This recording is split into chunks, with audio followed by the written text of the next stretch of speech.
ఏం మాట్లాడకుండా only video చూపిస్తానే అనుకుంటున్నారా? కొంచెం ఇటువంటి నేచర్ చూసి ఎంజాయ్ చేయండి. అందుకే నేను ఏం మాట్లాడకుండా చూపిస్తున్నాను. అంత అద్భుతంగా ఉంది ప్లేస్ అయితే. ఒకసారి లొకేషన్ చూడండి, నా కళ్ళతో కాదు, మీరు ఒకసారి బాగా చూడండి.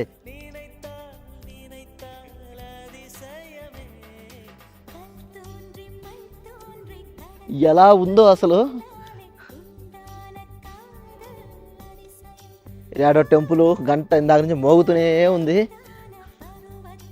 ఇందాక మనం ఆ పైనుంచి అయితే నడుచుకుంటూ వచ్చింది. ఆడ నుంచి మన గూగుల్ మ్యాప్ ఒక్క దగ్గర తప్పుపడ్డ వల్ల ఎంత దూరం నుంచి వచ్చాము. ఇక్కడ చైనీస్ కాస్ట్యూమ్స్ కూడా రెంటల్ ఇచ్చి ఈ విధంగా అయితే ఫొటోస్ అయితే తీస్తూ ఉంటారు. ఇదండి, ఈ విధంగా తీసుకోవచ్చు.